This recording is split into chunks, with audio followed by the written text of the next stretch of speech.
Hello and welcome to Impact Africa, our online TV program where we get to have conversations with diverse people and organizations who are impacting lives positively.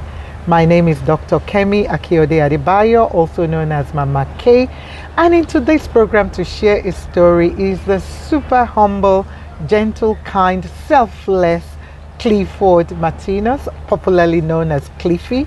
He is the founder of Oasis, which is an NPO, non-profit organization based in Cape Town. My dear brother Cliffy, how are you today? Mama K, I'm super excited, super happy, and thank you for all this kind words of accolades. Humble, super humble. But thank you very much. You're most welcome. We're actually on your premises, and which is at where are we? In Scapa.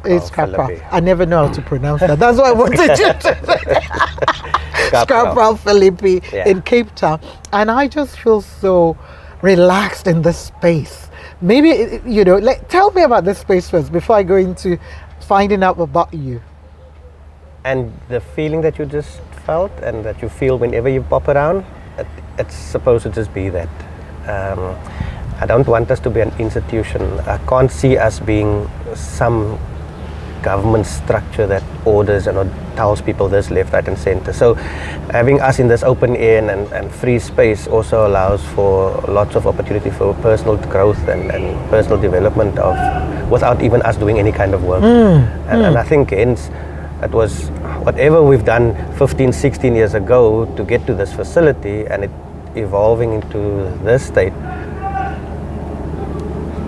It's nice to know. It's humbling nice to know. Before we go into Oasis, tell us about yourself. Where were you born? Family, education, whatever you want to share. So I'm the baby of 6 You're the children. Baby. I'm the first. So I envy you babies. Huh? and I think I was born in Crawford. Okay. But I know I grew up as a little baby. My first school was in the areas of Lavender Hill. Okay. And then later on my teenage years in Mitchell's Plain. But I always, and I love to always boast about the parental rearing, that who knew that as 6 children, we grew up in the council flats of Lavender Hill with mom and dad, and not the worlds of money at all, but able to instill certain values that carried us through, that still carries us, that still the living legends of our parents had passed on. And are they both passed on? Yes. Oh, sorry. Okay. And the fundamental part of it that throughout our journey and rearing, whatever we've decided later on in the years, it was always God-centered, always. So your Sunday school, your church, your everything you attend, you have to. Knowing that I also can attest to having a little carrier bag as my school bag to school, and not knowing that my rearing ended up in a result that says that there's an Oasis today, but it all stems from where it started. Not being one of the baby and one of the naughtiest, of course, and I promise you I've been naughty. So when moving to Mitchell's Plain and Lentegeur, Mitchell's Plain, and that's where I think I became more involved with wrongful activity. And so was that due to peer influence, or you just wanted to try? Okay. Definitely friends and all of those things. Right. We in these schools where we in classrooms of 40 to 45 learners. It was during the time of the riots of 1985, and it just all of those things that just added, that led to me doing my wrongful things on the street corners. Used to gamble quite often. I was very good. I always tell people I was very good at gambling. Okay. Rolling the die and those things. But the one thing, and that's why I always talk about it today still, I could never understand that I was in school grade or standard 9, I failed. And after a teacher spoke to me, because I went looking for work at the fire station in Epping, didn't get any joy. But I think you failed after the grade I failed, 9. I was not done. Okay. I was done. And then us as guys used to then, even though we're not at school, we used to then just roam the school grounds and stuff like that. Not knowing that a teacher, I can't remember the name, but a teacher said, why don't I try it again? And so I did. And so I passed that year, my Standard 9, and straight passed with my matric. And in those periods was actually, that period was I think it was very critical for me, because being 16, 17, and then I started, our street corners used to be where all of us used to hang out. I didn't do drugs, I didn't drink, but I just was gambling. I was just a good, I was good. And then, but the friends did. The friends smoked. The friends did all of those things. And then they built a church on the field where we used to play our little sports, just right around the corner. Right. And our group was starting to be guys of helping to dig trenches with the church people, not knowing we started getting invited to church. And then we started going to this youth. And out of the lot of us that used to go and look around, it was me and 2 or 3 others that stayed and carried on until eventually it was just me in youth and attending the church. And so became a regular attending of church youth, and eventually also got to a point where at one stage I also got saved. And I think that's where everything started connecting. Crazy. So I started what they call, I was born again, and I spoke to some of my friends, and I had new friends in the church youth. It was just a new journey, but it became even bigger, because then a close friend of mine, who's Ricky, who's still with the YMCA, Ricky started inviting me to go to attend the Youth for Christ movement initiatives. Okay. And then we went to do voluntary work with the street children, and I used to go after school in the evenings when he goes, or I worked at the factory after school. I didn't go and study. I worked at the factory in Maitland, and straight from Maitland I used to then go to town and work with the street children and go and volunteer at the shelters, not knowing that everything was coming together. There's a reason for it. Yes. And so that long journey, when working in that, then Youth for Christ offers us to work closely and more on a mission basis. And so we worked as missionaries for 2 years full time with street children, set up a place in Bonitun. Yes, I know. Yes. We were the first to put up a shelter called Kid Shelter. Right. And then it was through our ministry that we had that program starting. And that was another connect. And then, because now I'm connected to a government institute, yes, our space is on their premises, but we have a different process. Before children get into a sentence situation, we had a drop-in center. But it was a connection with those structures. And then I got an opportunity to, when I left the mission work, got to get an opportunity with the children's home in Bridgetown. Then I got employed at GC Williams Children's Home. And from there, I was looking for opportunity, because now I had this girlfriend, Anthea, and who became the wife? Let's quickly add that now. Later became the wife before we get into trouble. This year it will be 28 years. Wow, crazy. 28 years. Wow, crazy. Wow. And so I got an opportunity at the School of Industry in Ottery, also the place of safety for children. I was immediately hired after the GC Williams Children's Home. I stayed there 5 years, but in that 5 years, that's where the other change happened again. The other change was that I was no longer so solid in the Christ walk. I was no longer focused on that. I still had those values of parents rearing, of my Bible studies and all of those things, but I had lost the focus. And then, because it's the School of Industry, and those years we had students or learners placed from different provinces. So we had up to 500 children at our facility at Ottery, and we had different sectors. So, and I will never forget when I used to start the job and strange enough, you're one of the first. I'm telling all these detailed stuff. It's very cool. Please, I know. I told you, it's this The space, journey. and that journey is inspiring It was me really, so really, much. really a journey. I became one of my colleagues then said to me, "What you doing? It's not gonna last. Whatever you're trying Never. to do." So I used to. There's a place that we used to call Delta. That is where the learners were doing wrong things, and they were sentenced on site into Right, space for right. a week or 2 weeks and kind of incarcerated. Mm-hmm. My goodness, I used to hit the children because of their discipline. I used to, if somebody runs across to go and buy your drugs, and we find them, we would sort them out. Right. Because that was just the nature of the business. What's those in years. you? Yeah. It was crazy. Yeah. But the moment, because I realized that I'm journeying wrong, but when the moment an opportunity arose, which was the government had this voluntary severance package opportunities. Okay. I think it was 98, 19, Okay. somewhere there. I took that opportunity.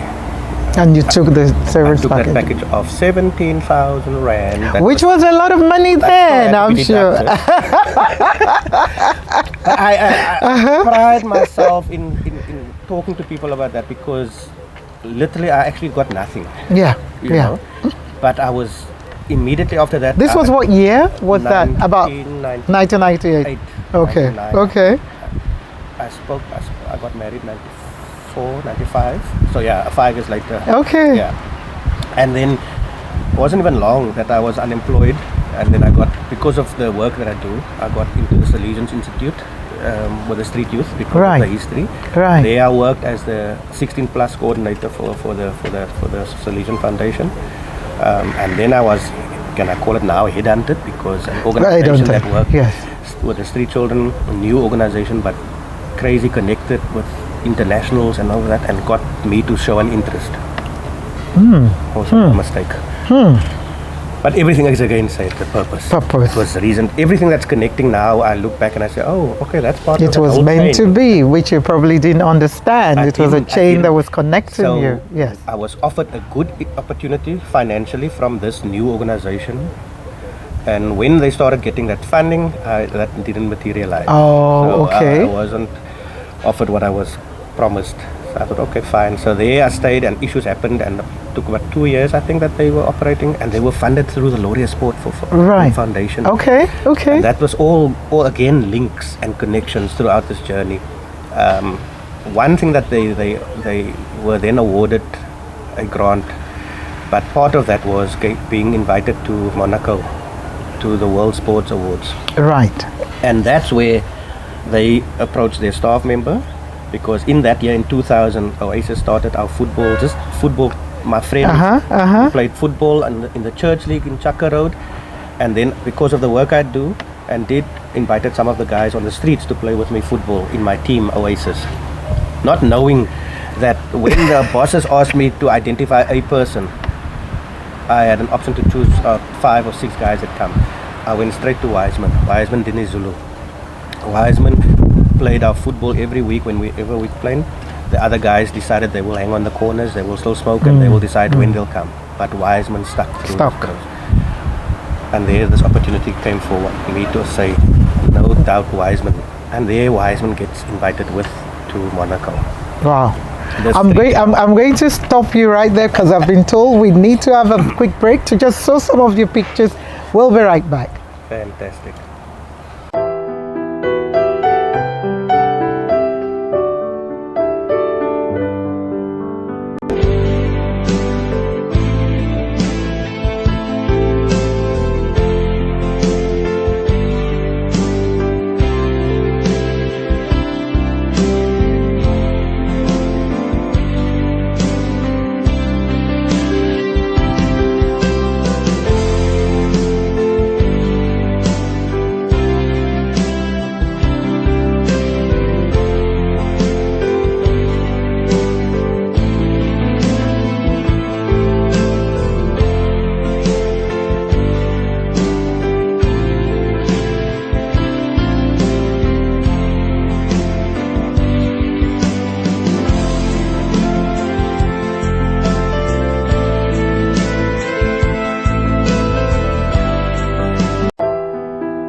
Wow, what a journey. Last born of 6 with beautiful parents that instilled value and had love, in the home. You started volunteering at a young age as well. And even though, you were naughty, like the phrase you use, you reminded me of my dad as well. When we told him to write his autobiography, and he wrote, Akinlolu was rascal, and I'm like, so we read it, and people were looking at me. I'm like, no, I didn't write it. He wrote it. I was a rascal. So when you said that naughty, I'm like, it just reminded me of that. So your journey, teenage years in Lavender Hill, Michelle's Plain, volunteering in church, being encouraged by your teacher. The fact that you failed your grade 9, but that teacher saw something in you to say you need to do this again, and then moving into working, all that, what God had planned for you, being born again, saved, and being used in mighty way. So the name Oasis, maybe I want to start with that. Why Oasis, and when was it started? So as I said, so thank you for refreshing all of those. In 2000, we, as friends and my brother-in-law, we wanted to just play football again. So I started pulling everybody together because we enjoyed our football when we were not married. So we're now married and we want to continue. So we joined the Chaka Road, but obviously needed a name. And so we spoke, in fact, in his house, we spoke about Oasis, and then we worked, and we saw his pot plant in his corner in his house, and it was just a fern. And then we came up with this name, Oasis, but O-A-C-E-S, like old Aces. Oh, like the old Aces. Okay, we were very good, kind of, but we weren't really that good. But we just thought of giving a name called Aces, Oasis. But it became, like I said, when we started looking at the plant and we started talking about this, and then we kind of agreed Oasis as in Oasis, so that makes sense to the facility or the organization we're joining. But later on, after 2-3 years of playing the football and having just friends and the guys that plays in our football team from the streets that's joining, and it's just a mixed match of people just enjoying. So those young people are enjoying playing with friends and just socializing and literally integrating without them knowing we're integrating. When it was about the 4th or the 5th year, and I started talking to our guys and saying, look, this can't be it. We need to, because what had happened to Wiseman kind of shot open and said, but that's when he shows me a picture of him when he returned, with him standing next to Sean Connery. On that trip to Monaco, was it Monaco? Monaco? Yes, that trip to Monaco, yes. Yeah, Wiseman comes back and he shows me the picture. No, I'm Mr Cliffy, I stood with Sean Connery. I said, brother, you're my good grief. And that was the excitement that I saw that says, look, if we, through just this little football team, could offer something like this.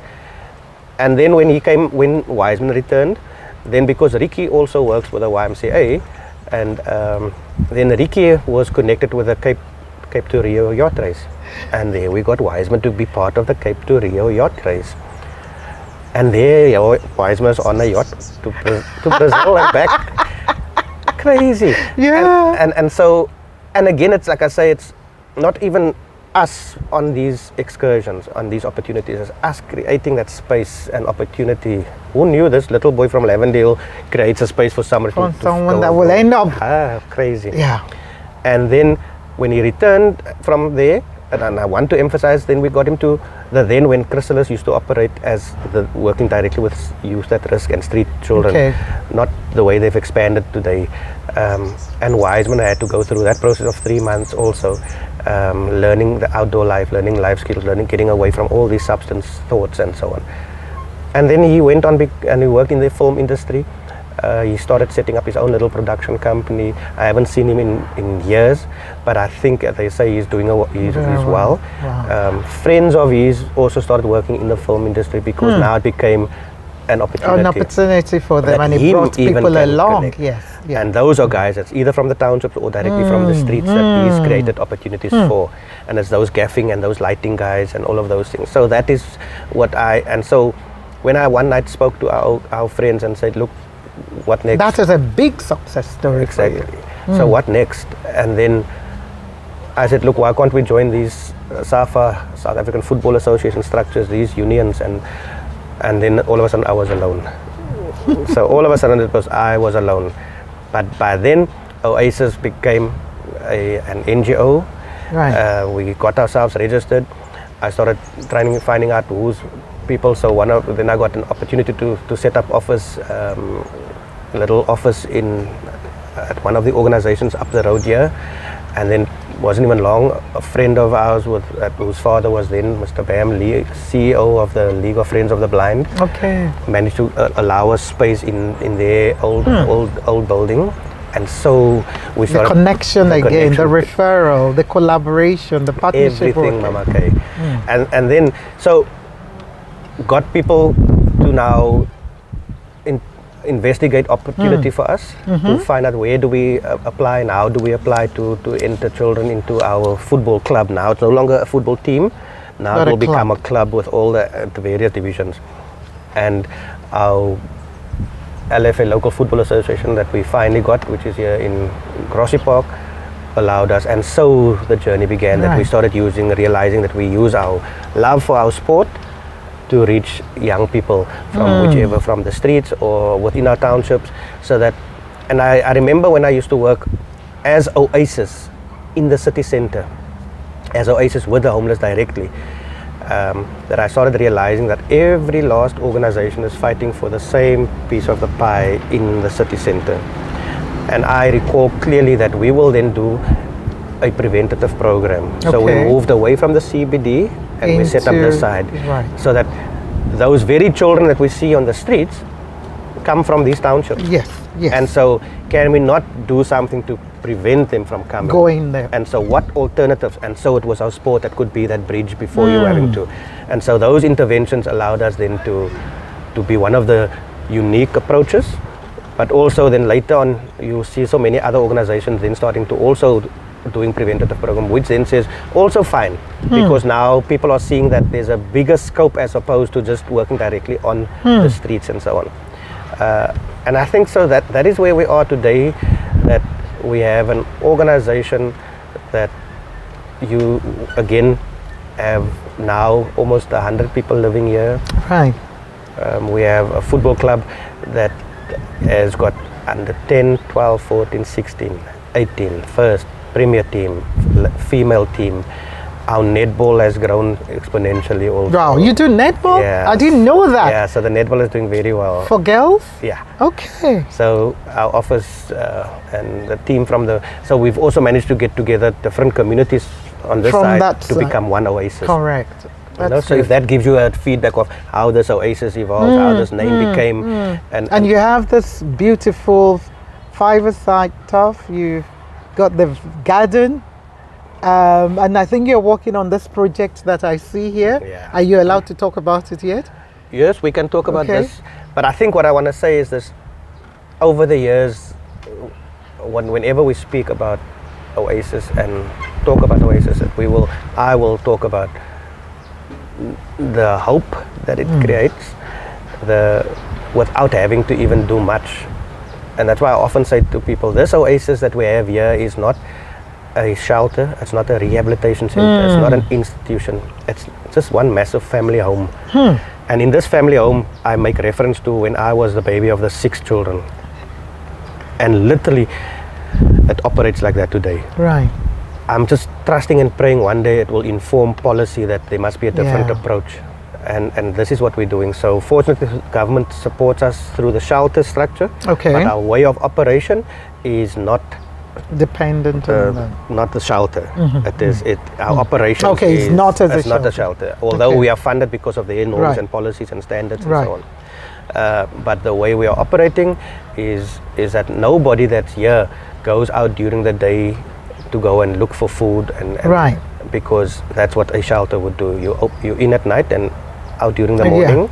And then you come we back. can't be that. So it's not that. There are too many of those. So those organizations are doing well, but what is something different? And so this idea of as a you come to family, a home as a family. skills development. You do a bit Everything of, you skill, yeah. you Because I know one of your previews who I met was involved with developing your website, things like that, if I remember. crazy. Yeah. So there's so much to tell. I know. And the point I really emphasize is that we as organizations must stop underestimating the people that we work with. Sometimes I feel that we just think that because they're homeless and on the street, it's good for them to sweep, it's good for them to clean windows, it's good for them to just wash cars and those things and park vehicles and then get paid for that. We here saying at Oasis, when you enter our gates for the first 3 months, don't worry about anything other than you're at a safe space now. You don't have money, we're not a facility that requires upfront monies and all of these things. We're just saying you at home. If you can adapt to the values that this home gives, then you're okay.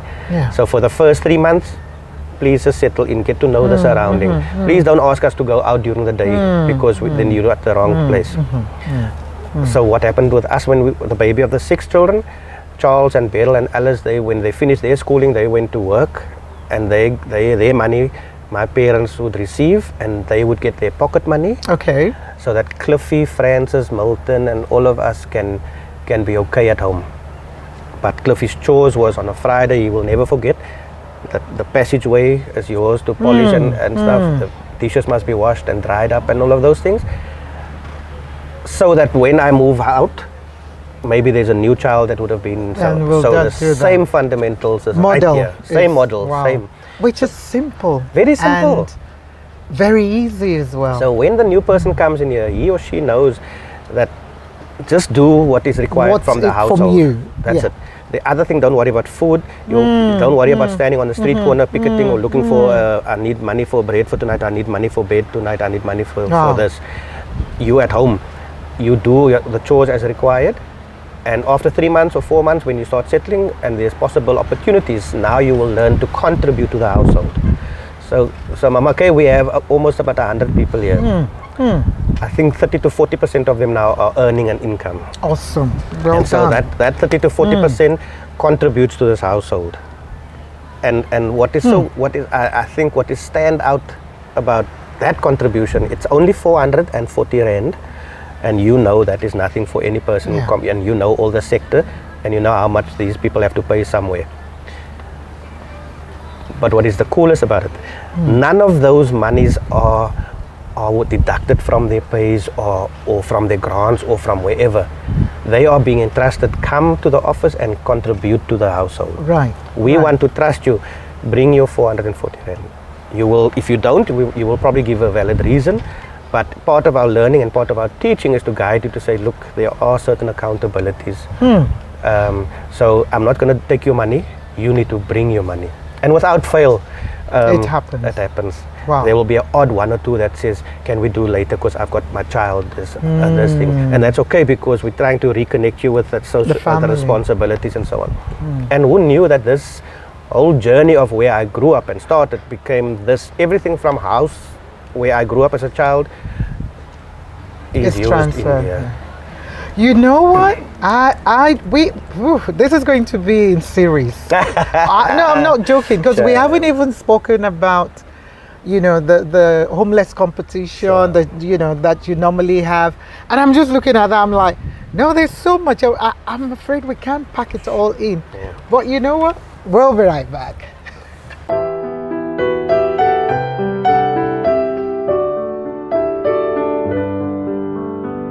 Wow, my brother Cliffy, what an inspiration using the model of growing up. And like you said, Oasis is not a shelter, it's not a rehabilitation home, but a home, where family values, everybody has what they're doing, and the respect, for each other, the skills development, life skills, so much, in there.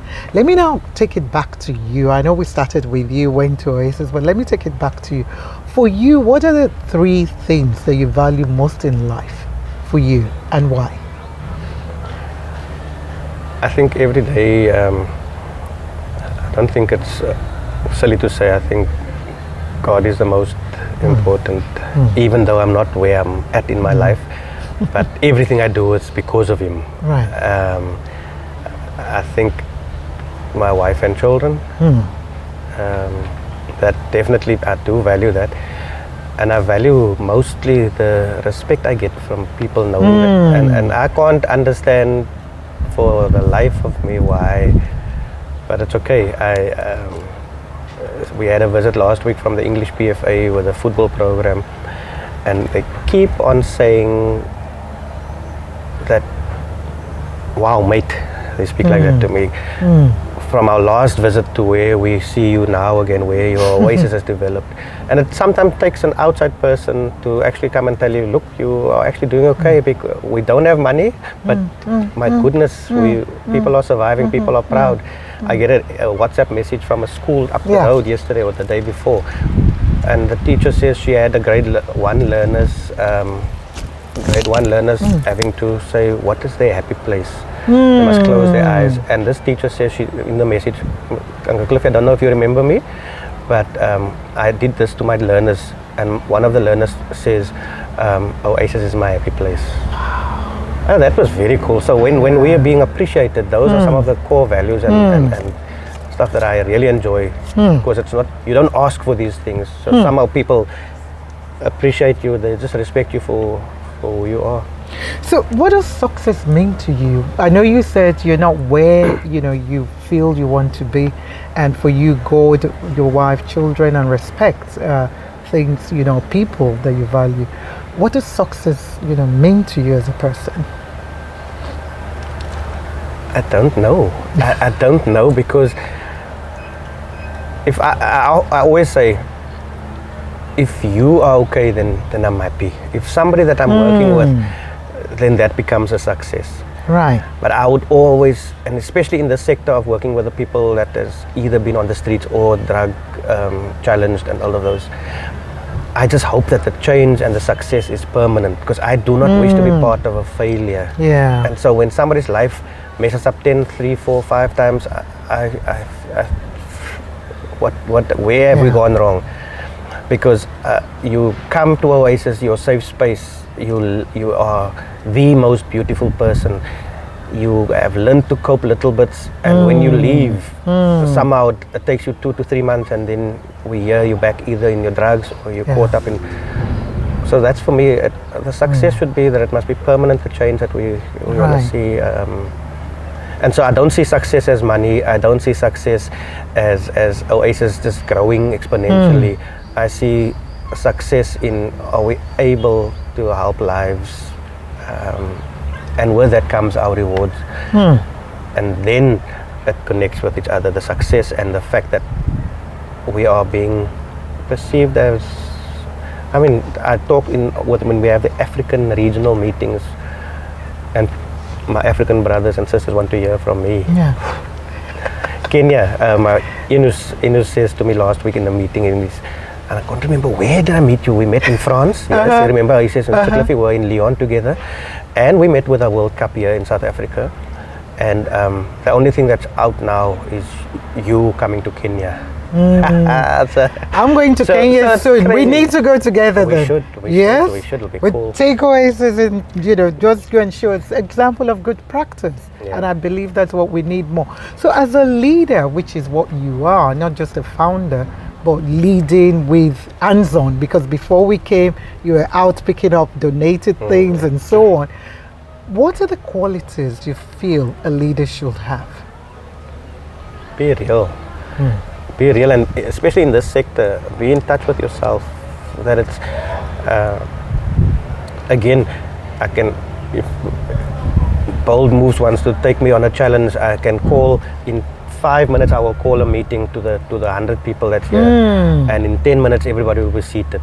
I can't believe that. And then there's people that's way older than what I am, way younger than what I am, and yet when I say there's going to be a house meeting and the message gets spread, then people make their way already. And I love that, because that thing, and I always thank them after a meeting. I said, thank you for the respect, man, thank you. Even if it's a firm and a hard meeting, because I'm having to address some matters, because I am the parental senior. And so when an older person listens to me, wow, That says a heck of a lot. So if that means leadership, then I'm okay. Yeah. When I speak in these meetings, and then I just, with Vilma and all of those, people actually listen to me but then they also realize that this guy is in the sector for so many years. And so that almost automatically gives you some sort of, the City of Cape Town's mayoral committee member has heard of my name, and now they call me Uncle Cliffy, even in meetings, in open meetings. Uncle As a Cliffy, reference as a point. reference, like Mama Kay. So I'm Uncle Cliffy. No, that's inspiration. So what motivates you? What motivates you as a person? What keeps you going? Why do you wake up in the morning to say, I'm going to Oasis this morning? I think this morning, even in my little prayer, I said, and when I get this little clips that always says, this verse, encouragement verses that you get, one of it was again saying that, again, we were granted an opportunity. And I always say, I always make a point, I thank the Lord for another opportunity. Right. And so that makes me figure out, I like emphasizing, we don't have money, we survive, and all of a sudden something comes up. Then somebody provides. You gave us chicken this morning. That's from another donor as well. Doesn't matter who it is, but you messaged me, and okay, I'm thinking what Anthea was going to ask me, so what's going to be for supper for the people, and their chicken is coming. Thank you to our anonymous donor. Thank you Riaz, I very love much. you. 30 kilo each week, it donates this So to us. cool. Yeah. And it comes at the right time. But exactly. And like you said, that having that another opportunity just gives you joy. And so let me go now to, for you shared your journey from more or less not birth, but from being a teenager to now. I don't even know whether I can ask your age, but anyway, let's No, leave I'm 51, that. man. 51. Oh, Baby boy. still baby. Still baby. Because 70 is the new New 40. You see? Yeah, no, I look at them and I say, wow, this guy is 67. I know, right? He's looking funky. Exactly. No, that's what it is. So for you, your life journey that you've shared and and there's so much more, and I still want to hear when we're going to be back to hear more of it. But what are the key lessons, for you that you've learned in this maybe 40 years? Let's even start from when you were 10 or whatever. Yeah. What have you learned that you will be able to say, okay, younger Cliffy at 10, this is what you need to know. So what are some of the key lessons? This I didn't share, but so out of our siblings, we had my brother Milton, God bless his soul, he passed away a few years back. Sorry. He turned out to be the naughtiest in the group. And when I say the naughtiest, What was his position? in terms of he was in number what? You were 6. So he was. So it's baby, third? and he's naked. He was before you. He was before me. Oh, 5. Okay. All right. So he's he 5. was not. Are you sure? Now I'm that it's sure. past them, we can't ask him. Go and ask Okay, him. we'll ask your other siblings. Literally, but he was just to a point that they used to call him Mr. Green. Okay. So your bank card would not be safe with him. Okay. He will find your bank number Right. somehow. So Okay. that's how intelligent He- my he brother. And I was. always talk about it because there's nothing to hide about Cliffy. There's absolutely nothing to hide. But those are all the learnings. When he was a full-time missionary before me, Wow. he was in Joburg and he sent me those, those A3 posters that he used to send. And because of my friends and the wrong friends, he used to send me one of the favorite posters that he sent. I used to stick onto the wall was Hebrews 11:1, faith without works is dead. And that I carried all the years. Right. So even today still. So my learnings over the years was that we keep on doing, we keep on pushing. It looks gloom and doom and it just doesn't look like it's going to work. It's like I said to Anthea on our way to collect the donation now. I said there's so many things that we are waiting on in the next 3 to 4 weeks that it's like it's deposited, but we're waiting for it Yes. to reveal. Yeah. But it's a learning, it's a building of patience. When we force issues, I've learned it's temporary. Right. People are writing now, people are asking there's a doctorate student in Edinburgh. It's going to be, Oasis will be part of the case study. Okay. There's UCT Business School that wants to do something with us as a case study. There's UWC students that comes here for the last 3-4 years to do their final year in practicals with us and so on. And I dare say it's because of the learning. It's what we are able to teach through where we come from. So our coaches, our facilitators that we have are the ones exposed to these students, and so these are 3rd year, 4th year students coming to learn from our guys, and I dare say that it's because of what we try to do and instill as our learnings and our leadership skills that we transfer. It should be natural, it shouldn't be forced. And I think I take from that, I used to be very quick off the mark, but I've learned to just absorb and observe and see.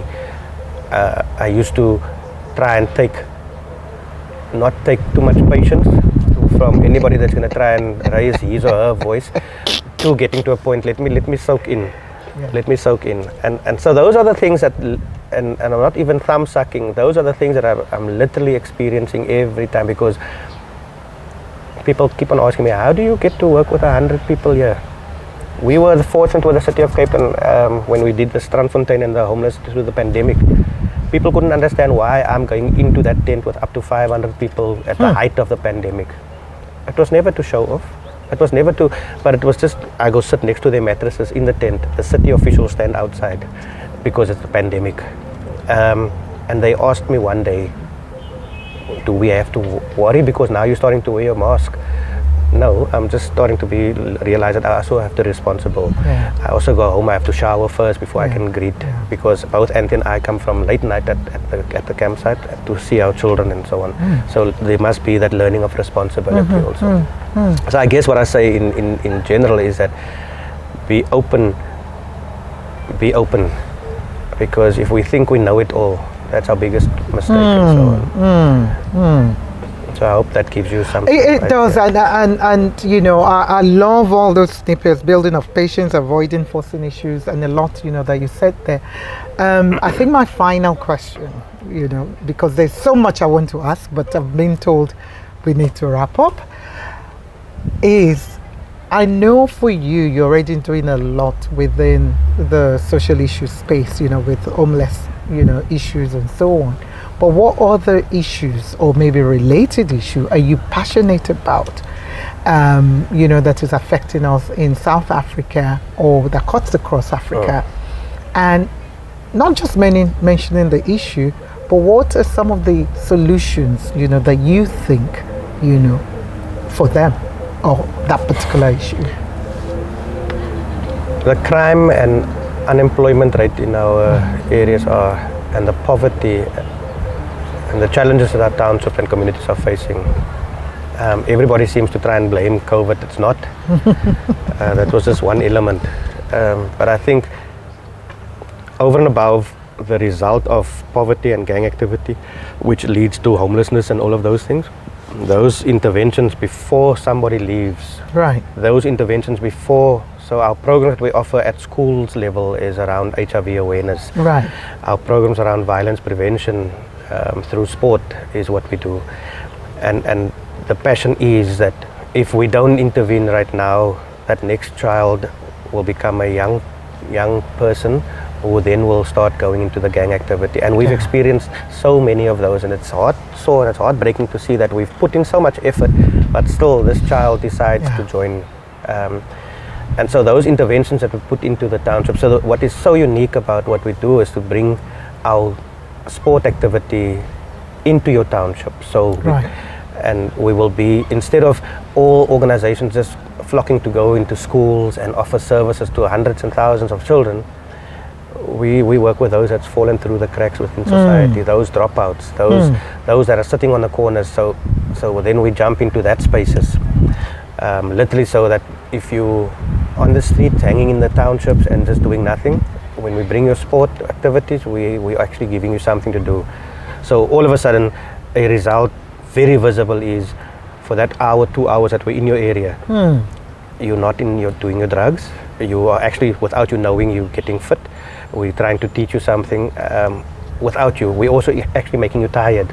So after your 2 hours and you feel like you just crash out. There's nothing you can do. You have a choice of, do you want to go drug or go sleep and do your drives You're later. too tired, You so see? yeah. And that is what we do. So we took it a step further, where we take our boarded structure now into these areas for the past years already.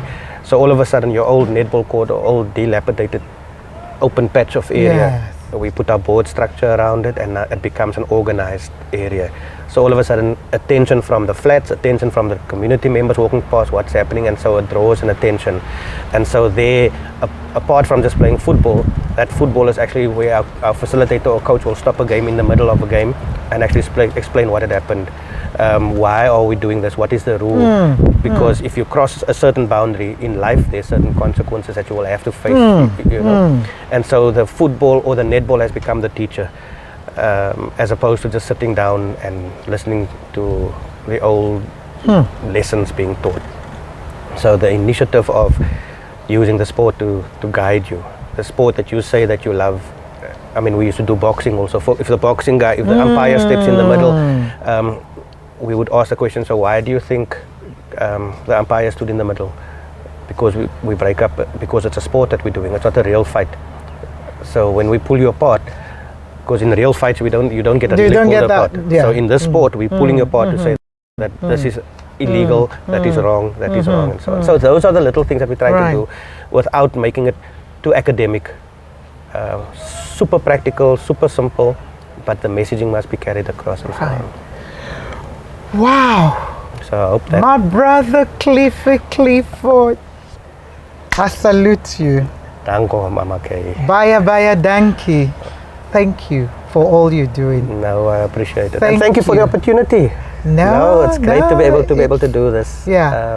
And I still want to hear more, like I said. So we're definitely going to come back, and we're definitely going to do that challenge that you said, where we will get them and we will just hear people's, their journey, for them to share their stories, because this is what this is about, where people don't look down on others, where love, is the basis, for what we're doing, most of the things we're doing. Absolutely. So thank you. I celebrate you. And I pray, that God that you serve will continue to give you that gift that is embedded in you, that you're sharing, that your legacy will outlive you. It will outlive generation. You're impacting lives in beautiful ways that you know it, yourself and your super darling wife, Anthea, and your children. Thank you, for all you're doing. So in closing, thank you, love.